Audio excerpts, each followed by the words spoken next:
At ngayon mga giliw naming tagapakinig, narito na ang huling kabanata ng ating kwento na pinamagatang Demolition Job sa pakikipagsapalaran ni Kapitan Karyong!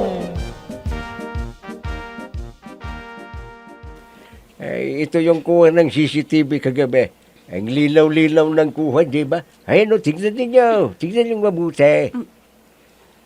Ha? Oo nga no. Ang linaw, Kap. At kitang-kita ang ginagawa nila. Aba, sino ba ang mga yan? Sina kagawa na siya at kagawa na daw. At mga kasama nila. Ayun o, tignan nyo kung anong ginagawa nila. Ha? Kap, di ba yan yung linya ng kuryente papunta sa Purok 5 sa distrito ni Kagawad Gusting? Ay, oo, Pineng. Ayan o, kitang-kita. Sitang-kita sila sa CCTV. Tignan ninyo. Ang mga walang hiya. Sila pala ang sumira sa linya ng kuryente. Oo, sila. Kaya ipapauli ko sila sa pulis. Yung mga tarantadong yan, ngayon din. Sobra na talaga ang perwisyong ginagawa nila. Tapos, ibibintang sa inyo, Kap? Oo nga eh. Kaya umanda sila. Kailangan na silang ipauli sa pulis. Sigurado hindi aaminin yan, Kap. Anong hindi aaminin? Ito ang ebidensya natin. Hindi na sila magkapagsisinungaling ngayon. Kaya ali ka sa motel. Kwan, samahan mo ako, Veronica. Pupunta tayo sa pulis. I-report natin ang nangyari. Sige, honey. Ay, stick ka pala. Halika. Punta na tayo sa motel. Ay, stick sa pulis pala.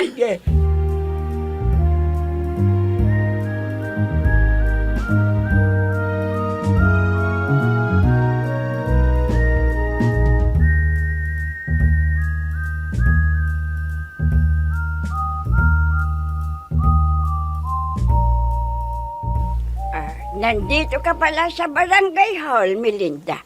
Nasaan si Kapitan? Ha? Wala po siya, Aling Punyang. Ganon ba?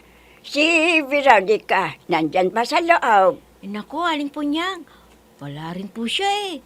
Kaalis lang nila. Si Pining naman, umalis din. Pumunta sa tindahan ni Darwina. Magbabayad daw siya ng utang ng barangay. Saan nagpunta si Veronica? Isinama po ni Kapitan sa... Sa motel, ganun ba, ha, Melinda? Sabihin ba ang totoo sa akin? Ha? Kuan, hindi po.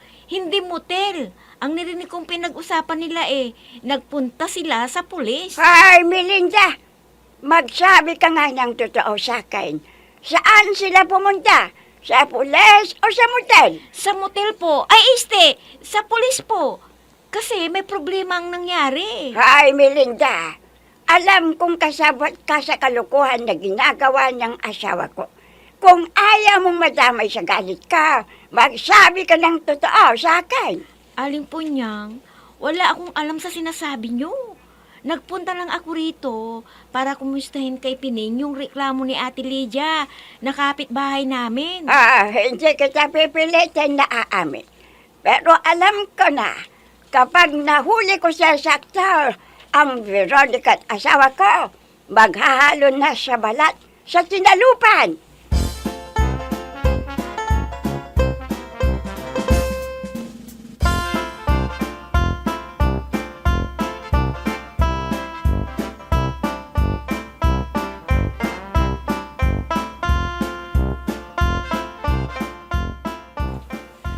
O ano mga kasama? Ha?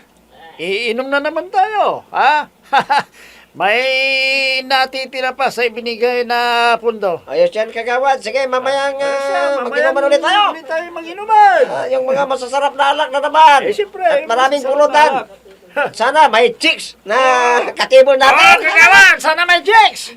Oo, pero bago tayo mag-inuman, may gagawin pa tayo para lalong mamroblema si Kapitan Karyong. Ha? Ano na naman yung Ano gagawin naman ang gagawin natin eh? Ang tigawin Sabihin mo tila sa ba? amin! Yung linya ng kuryente at telepono na papunta sa mga purok, puputulin natin. Pati yung mga metro ng tubig. Tapos, ibenta natin. magkakapira ulit tayo at may idadagdag tayo sa panginom. Kwan, Ayos yan, ayos yan. Ayos yan. Kailan natin gagawin yan, kagawad? Ha? Kailan? mamayang kami. Kailan natin gagawin? Mamayang kami. Magpunin siguro. Linya, no? Mamayang gabi na, sige. Halina ng telepono, tubig. Kailan yon? Ay, kayang-kaya namin gawin yan, kagawad na Kaya daw. namin yan. Basta may alak at pulutan mamaya, ayos Tama! yan. Oo! Huwag kayong magpahalata at huwag kayong mag-alala mga kasama. Ihahanda ko ang alak at pulutan natin mamayang gabi. Ayos kayong dalawang kagawad Sige, mamayang gabi, puputulin namin ang linya ng kuryente. Linya ng telepono at mga metro ng tubig para mawalan sila ng tubig at kuryente. Tama! Anong masasabi mo dito, pare Adong? Ayos pare. Sigurado nga mangungonsimisyon na naman si Karyong at maaatakin at mamamatay na. Oo, pare. Hindi natin siya titigilan. Inumpisa niya, kaya tatapusin natin. Oo pare. Mga kasama, Wag naman. kailangan magkaisa tayo para sa ikakabuti ng ating barangay. Oo, kagawad. Asahan niyo yan. Sasamahan namin kayo para sa ikabubuti ng ating barangay. Lalaban na natin ang korupsyon. Di ba, mga kasama? Tama. Dahil sinakaryong at mga kapanalig niya ay mga kurap. Salot sila sa barangay na ito. Oo, Silang tama. salot. Tama. Ang mga opisyal na kurap ay salo sa bayan, kaya dapat silang maparusahan. Mabuhay tayong lahat! Mabuhay!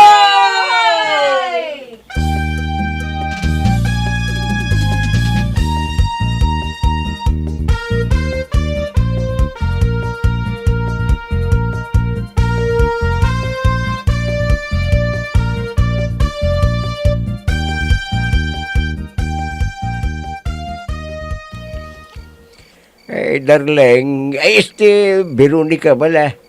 Wala pa ba sila hipe? Wala pa nga, darling. Eh. Cup pala. Bakit kaya wala pa sila? Sabi sa akin maaga silang darating dito. Nagtataka ako kung bakit wala pa sila. Baka naman may iba pa silang pinuntahan. Hintayin na lang natin sila dito. Tubig! Hello! Tubig! Tubig! Walang tubig! Veronica, anong nangyari? Biglang nagdilim ang paningin ka.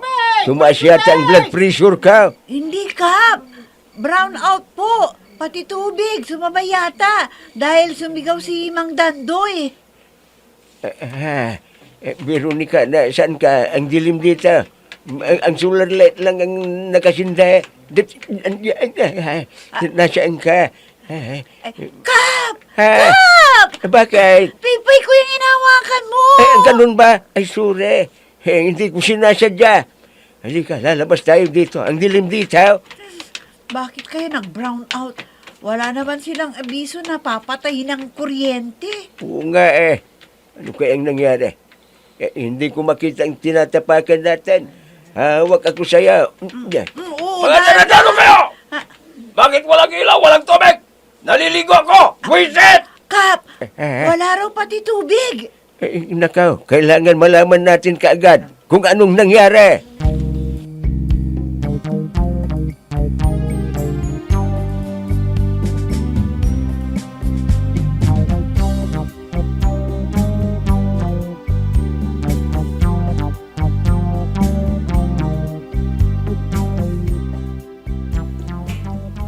Buti naman at nandito na kayo, Hepe. Kanina pa kami naghihintay. Kanina pa sana kami pero may iba pa kaming pinuntahan. Tumawag kasi ang punong barangay ng Nabuntisan. Parang nakita rin nila yung wanted na pastor pero negative naman Ang dilim. Brown out pala dito sa inyo. Oo, Hepe. Nagtataka kami. Bakit biglang nag-brown out, pati tubig, nawala. Wala namang abiso. Si Kapitan, nasaan ba siya? Nandyan sa loob ng barangay hall. Baka lalabas na rin yun. Ihanda ang kuha ng CCTV para makopya ko at hindi na makapagsisinungaling sila Kagawad Adong at Kagawad Asyong. Opo, Hepe. Nandyan lang sa file ng computer namin. Magayop kayo! Bakit niyo pinatay ang ilaw? Pati tubig wala! Ha? Teka, may nagwawala yata. Sino yon, Kagawad Gusting? Ay, ano, si Dandoy. Si Dandoy Siga yung Hepe. Kanina pa maingay yan. Dahil naliligo yata tapos biglang nag-brown out. At kasabay na naputol din ang tubig. Ah, ganun ba? Ano pala ang sinakyan ninyo? Hindi namin namalayan ang pagdating ninyo Iniwan namin yung patrol sa boundary para hindi sila makahalata. Ganun ba yun, Hepe? Hmm? Sige, hintayin na lang nating lumabas si Kapitan.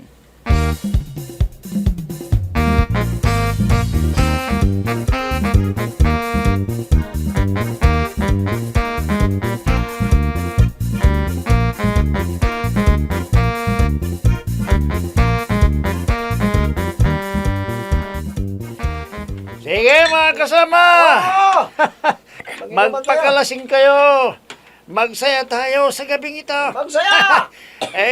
Nadagdagan na naman ang problema ni Kapitan. Oo nga Takay, ang daming Tagay!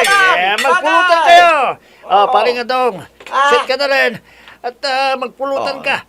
Ang daming inumin natin ngayon. Magpakaligaya tayo sa gabing ito.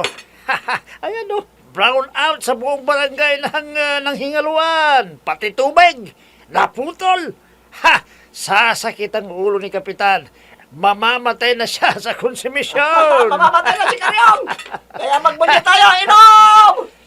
Kagawad! Adong! Kagawad na siya! Mga kasama, sino yon? Kukan, may Kagawad, may pulis na dumating ah. Hayan na sila, oh! Pulis! Siguro nainggit sa atin yan. Sige, papasukin sulat, painumin dito. Bigyan sila ng alak at masasarap na pulutan. Nandiyan na sila! Kagawad na siya, Kagawad na dong. Pwede bang maimbitahan namin kayo sa presinto? Bakit? Anong kailangan nyo sa amin, Hipe? May mga katanungan lang kaming dapat ninyong sagutin. Kayong lahat na nandito, sumama kayo sa presinto. Walang tatakas dahil mapipilitan kaming gumawa ng hindi kanais-nais sa inyo. Malinaw! Nako, Upo. Hindi kami tatakas, hindi ba? Men! Sir! Dalhin silang lahat sa presinto. Kung may tatakas, barilin ninyo kagad sa ulo para kumalat ang mga utak nila sa lupa. Sila! Move! Yes, sir! Nako, bakit pa rin yan? Wala kaming kadalagan. Huwag nyo kaming unang kaguliin. Delikado ito. Kilala ko ang hipi na ito. Ito yung napapabalitang nang sasalvage ng tao. Delikado tayo, pare. Ayaw ko pang mamatay. Kaya tatakas tayo.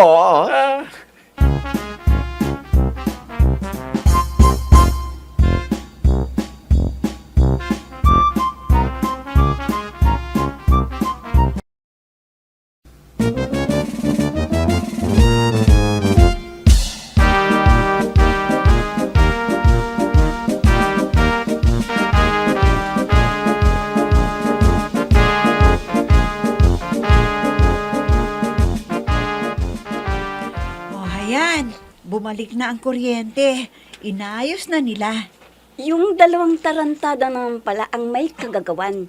Inutusan nila ang mga kasama nila para putulin ang linya ng kuryente at nakawin ang mga metro ng tubig. Kaya pati tubig, nawala. Gago talaga sila, no? Di bali, nahuli na sila. Siguradong nagsisisi na ang mga kasamahan niya ngayon. Siguradong makukulong ang mga yon. Ang dami nilang kasalanan. Hindi nila magagawa yun kung hindi sila inutusan nila Kagawad Asyong at Kagawad Adong. Pati yung Kagawad Adong na yon, walang imik. Yun pala, tarantado rin. Ay, Fernand, nasaan si Kapitan? Magandang gabi po, Aling Punyang. Nandito pala kayo? Magandang gabi po, Aling Punyang. Hindi magandang gabi ka. Nasaan si Kapitan? Nasaan siya, ha? Wala po siya rito, Aling Punyang. Nasaan siya nang nag-drown out? Nandito kami, Aling Punyang. Kasama ko si Kapitan. Magkatabi kami. Aha! Dadalawa lang kayo at magkatabi pa? Ganun ba? Opo. At habang hinihintay namin sila, Hepe, nag-brown out. Kaya hindi kami lumabas. Ay, talaga yung sinasabi ko. Talagang napakatulis si Karang. Ang puso ko'y nagdurugo. Parang nabibiyak ang dibdib ko. Nais kong magpakalasing dahil wala Ay, Bishop, may kumanta ng dati kong kanta. Hayop ka, Bibang. Isa ka rin sa kabit ng asawa ko. Papatayin kita. Ha? Aling Bibang, huwag kayong lalapit dito. Papatayin kayo ni Aling Punyang. May baril siya.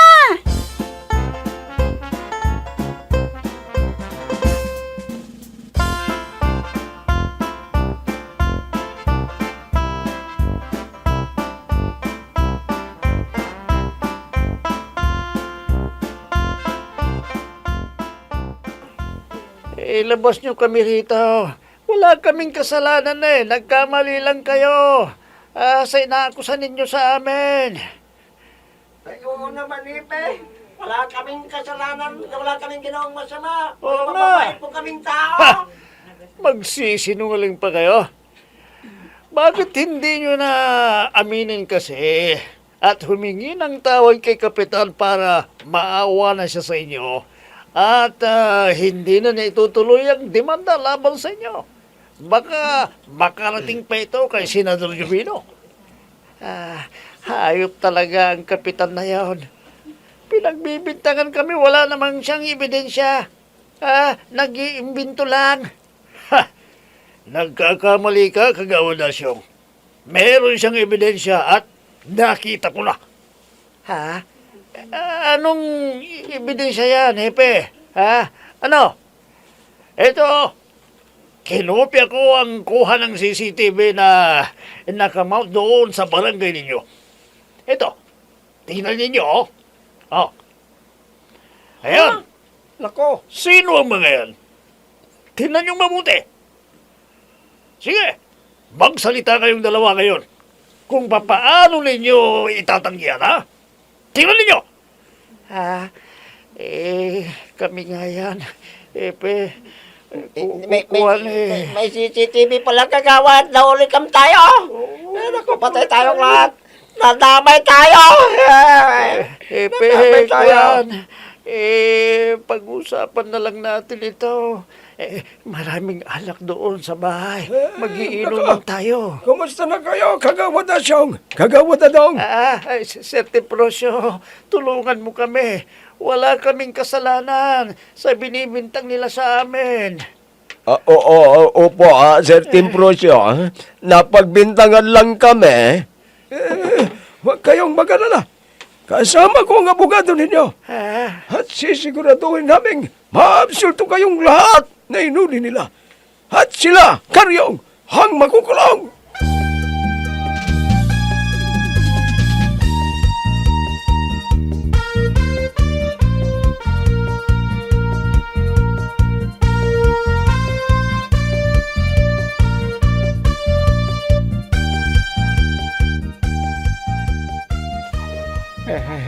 Nako, pinaligaya mo na naman ako, Veronica. Wow! Maligaya ka. O satisfied ka na, Kap? Oo, Veronica, sobra-sobra. Sana magtagal ang relasyon na. Bayaw! Nakaw! Si Bayaw, kumakatok. Magtakip ka ng katawan mo.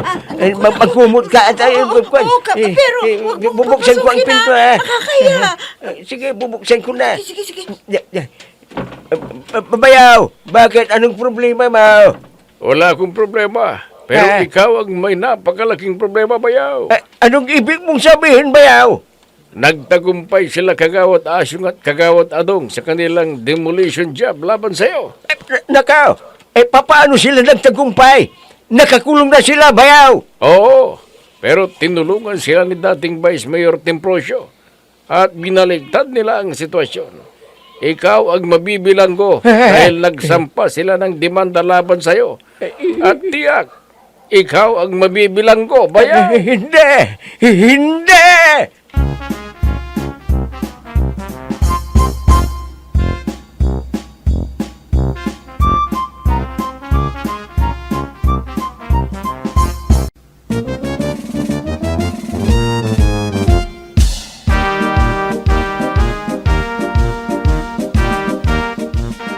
Mga mahal naming tagapakinig, diyan na po nagtatapos ang ating kwento na pinamagatang Demolition Job sa pakikipagsapalaran ni Kapitan Karyong! Mga nagbibigay buhay sa ating dula ay sina Mayra Abrihal Narnola, Susan Malikdam, Robert D. Guzman, Amit Diaz, Oscar Ora, Jun Cabato, Technical Supervision at sa musika ni Oscar Ora, nilapatan ng tunog ni Robert D. Guzman, mula sa panulat at direksyon ni Oscar Ora. Kapitan Karyong!